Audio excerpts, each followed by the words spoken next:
Hello guys, magkukulay muna tayo ng aking karag-karag na buhok. Kaya samahan niyo ko kahit ilang minuto lang tayo.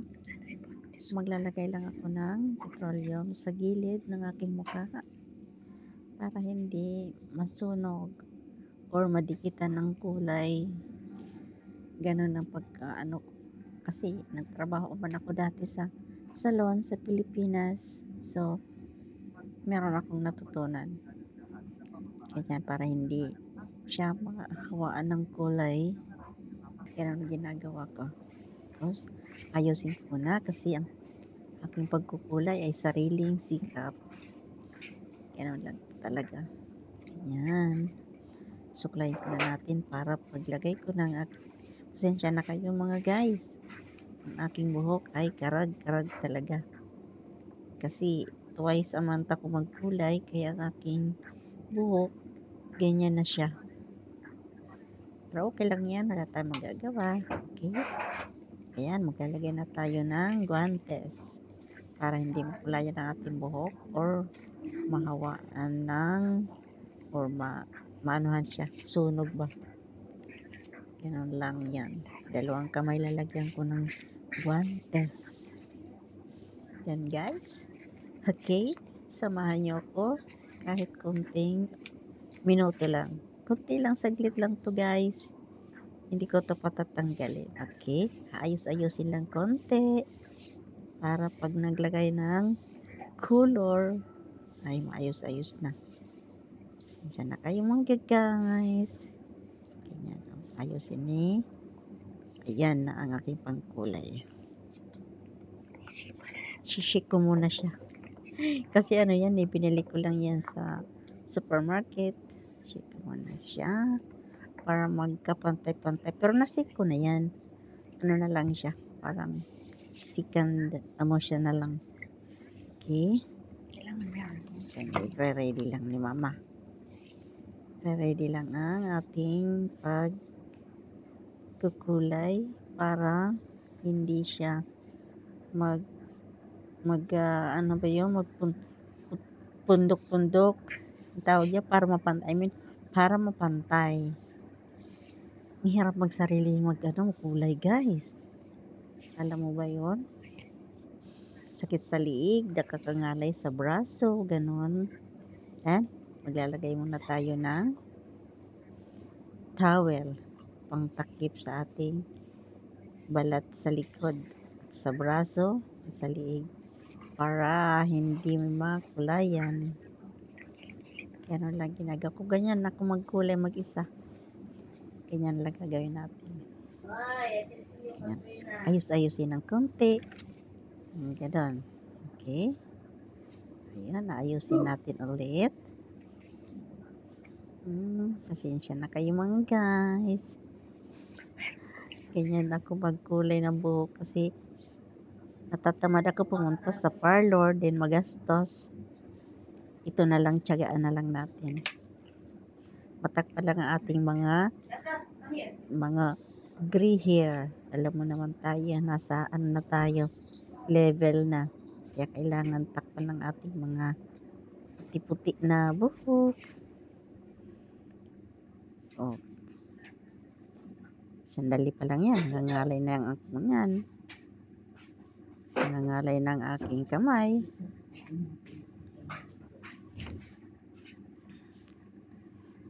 Ganyan tayo guys. Para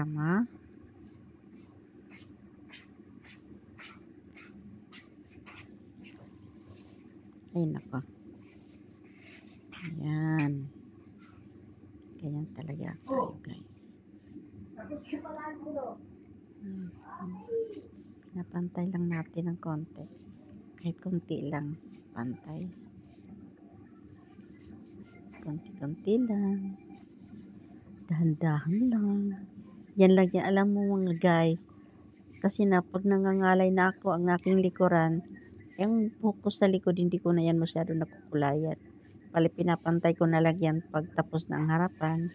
Saka ko na lang siya napapantay doon sa likod. Pero after 3 months, nagpupunta na ako sa Nagpupunta na ako niyan sa parlor naman. Pag sa mga ganyan, konti-konting buhok lang na buhok na puti-puti, konti lang, ako na nagsasarili. Pag medyo nakita ko na hindi na pantay-pantay talaga ang kulay ng ano ko, napunta na ako sa parlor after 3 months. 3 months or 4 months ganon. Kasi kita mo naman yan, oh. Kita mo yan. Mahirap talaga pag sa harap lang na ma-manage. Pero pag sa likod, hindi talaga mamamanage yan. Ganun lang. Tiyaga, guys. Nahirapan si mama. Ang hirap. Ang hirap talaga.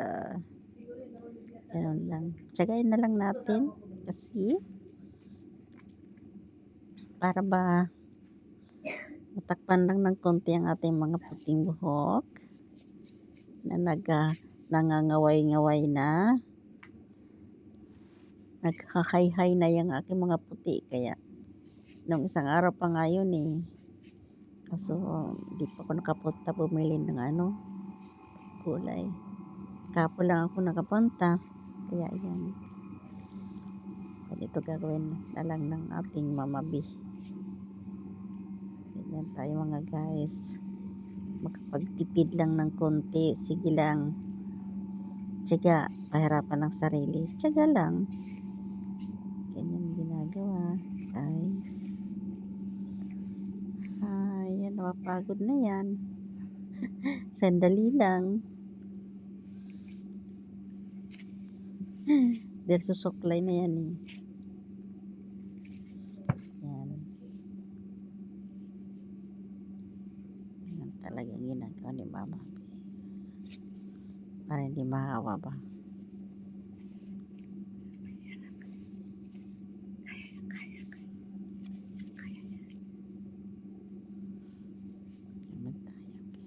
Guys, nangangalay na ang aking malalaking braso. Nangangalay na pa. Pero sige lang. Isin lang natin kasi para makatipid-tipid ng konti. Yan o. Para matakpan lang ng konti. Twice a month ako nagkukulay kasi mayroon akong mga puti buhok. Tapos, ayan. Ngalay na ang braso. Ngalay na ang braso. Balik kung maikli, kayang-kaya i-manage. Pero kung ganyan, medyo bahaba ng konti. Nakakangalay ng braso talaga. Pinamili ko dito na masyado nalalagyan niya ng pangkulay. Pinapantay lang nangyari. Ganun talaga ito guys. Pinapantay na mabuti. Hindi naman mabuti talaga yan. Parang lang yan. Pansamantala. Habang pinagsasagaan mo na ang ganyang matakpan lang ba.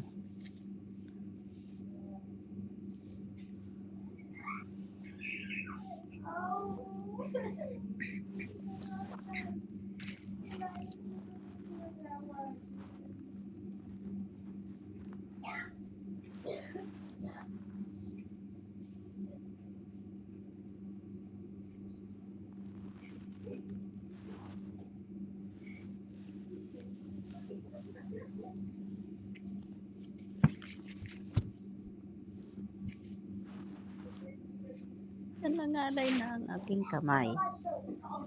Ang braso. Sige lang. Tsagain lang natin yan.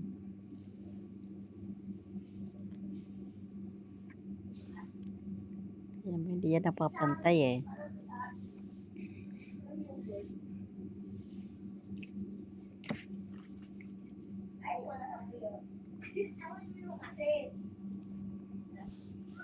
Tatanggal naman kasi. Palya ko eh.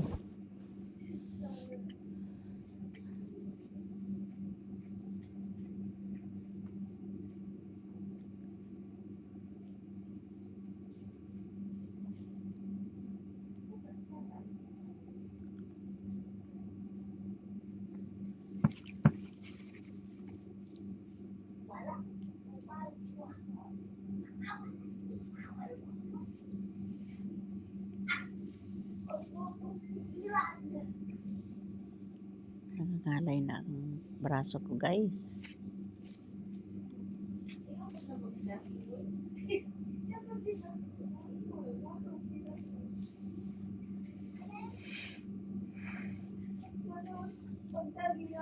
Wala kasi akong gamit pang kulay kasi. Kaya ganyan na lang ginagawa ko. Suklay na lang eh.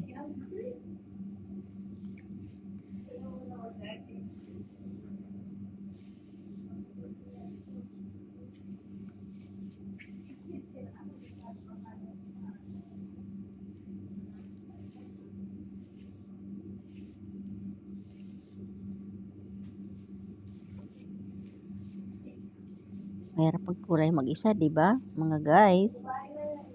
Mahirap magkulay mag-isa.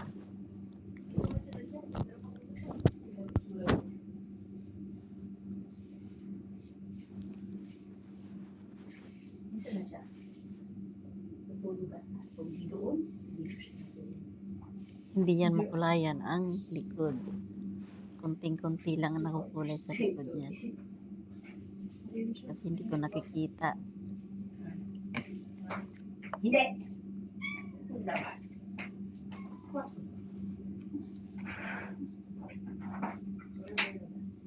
Grounded ka. Sabi ko, Tsamba lang yan, tsambahan lang. Tingnan natin kung ano lang sa internet. Dapat meron tayo ano dito. Height meter. Boy. Ang lit mo ba dito? May gusto pa yan. Very good.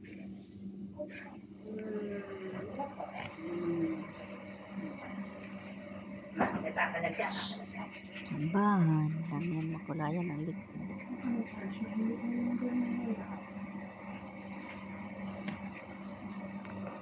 Dito naman dito. Hindi pa naman ba? Mamaya ako ano nangyari? Sorry. Parang hindi aabot eh. Nangangalahati na.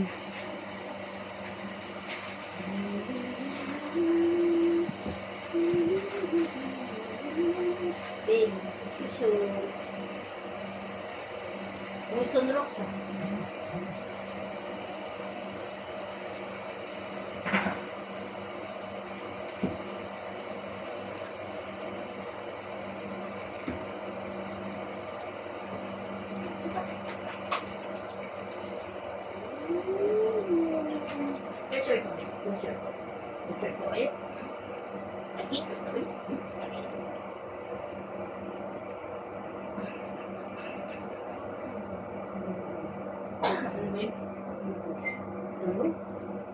Ngayon? Ikaw yung pero kami ba? Nalay na. Pagod.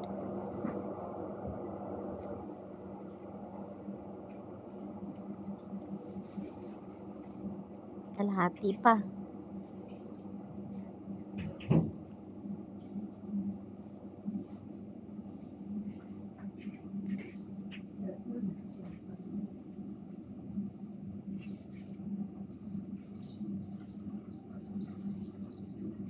Tatanggal kasi ang tuwalya ko eh.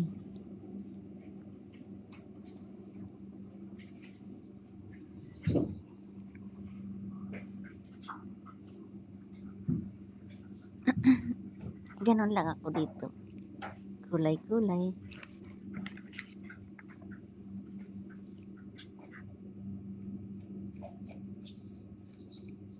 Hindi makulayan ang likod eh.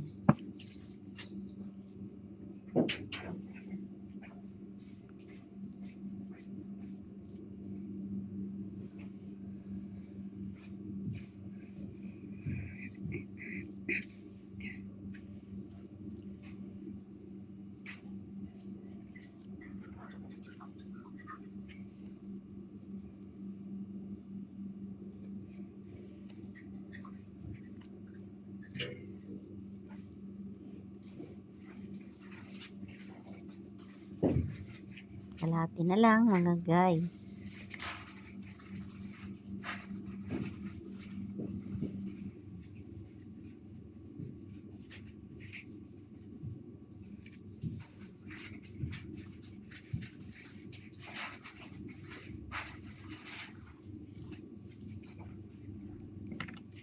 Silipin ko yung suklay ko kasi ang mga buhok na pupunta sa suklay ba. Yung mga natatanggal.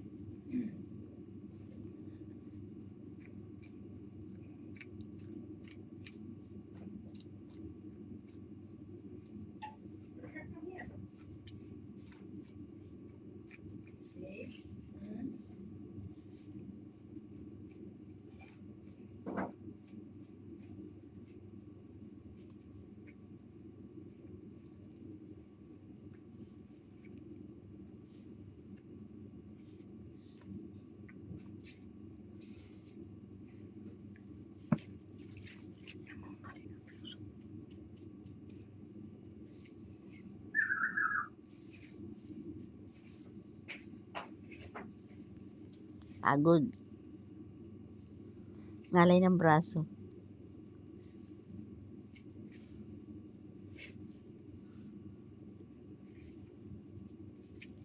Liwiti kasi. Kunti na lang eh.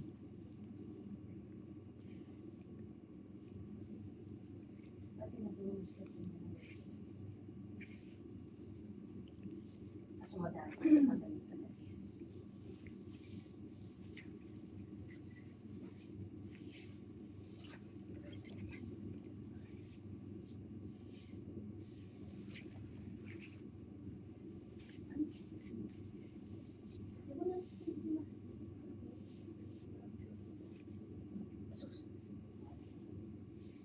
Pinaparehas ko yan eh. Pero yung kabila hindi masyado yan. Kasi ngalay ng braso ni Mama B. Ngalay ng braso. Kaya, ayan. Hindi naman masyado maano. Tapos yung pangkulay ko, mukhang hindi aabutin na. Kaya, dapat dito pala. Dalawang binili ko. Isa lang binili ko eh. Kaya pala dapat dalawa. Para talagang makulayan siya. Pati likod. Kulang siya kasi yung sikat siya. Pero tumating kami meron na sabi ko, wala sa kakalitis na. Sabi ko ako, kasi kami nasa labiban. Kasi lumapit siya sa sinapapin sa kapatid. Nakuha po sikat kasi nakawag. Nandun siya dito.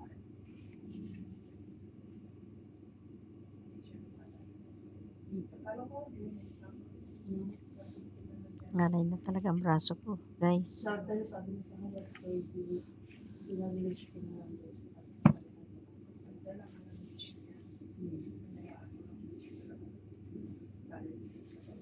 sa kasi ganyan din ba sabi ko ba Parang highlights lang nangyayari dito eh. Kasi hindi masyadong marami ang pangkulay ko. Bitin. Hayaan mo next time. Dalawa nang bibilin ko. Para talagang basang-basa siya. Makulay lahat, pati yung liquid. Kasi hindi masyadong hindi masyadong makukulayan.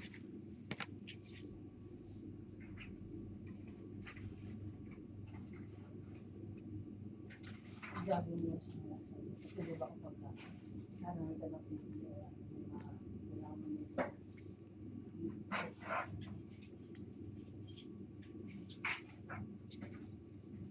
Ano yan yung pangkulay ko para may suklay siya. Pag pinipisil ko yan, lumalabas ang pangkulay. Next time, dalawa na bibilin ko. Para magkasya. Yung likod kasi niyan, hindi talaga. Guys.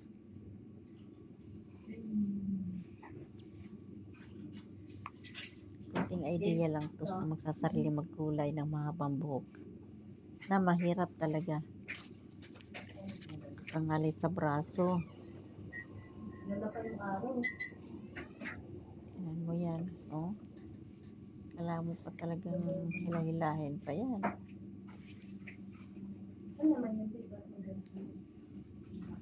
talagang kailangan natin pag nagsasarili ng mga kulay.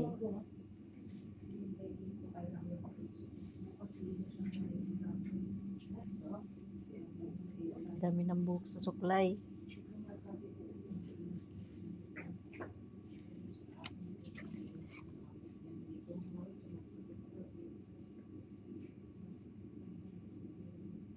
Binubuhat mo si Bata.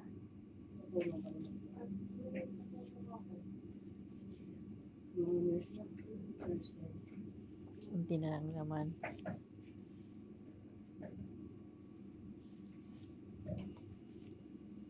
Sige lang. Kunti na lang. Pagkasyahin na lang natin yan. Pagkasyahin. Dog food. Hingin nga ng tinapay. Ay, hindi ako ng brown na naman. Gusto niyo po ng chicken.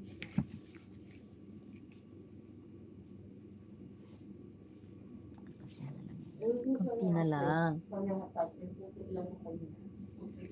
Kurang pa kayo nagtatag. Yung puti lang. Hirap ang kulay mag-isa, mga guys. Di balik ko maikli. Ayan, mahaba. Kaya hirap si mama.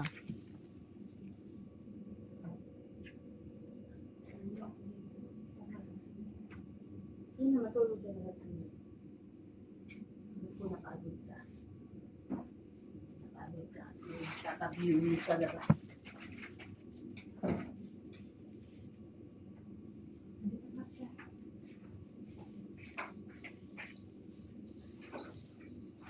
Ano tapos?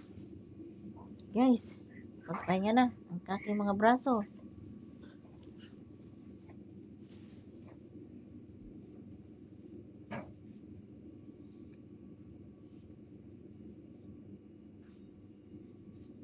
Ngalay.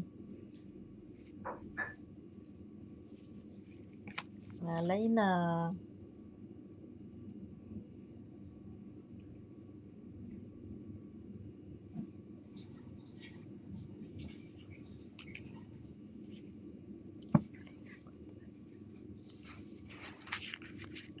Kailangan tapusin.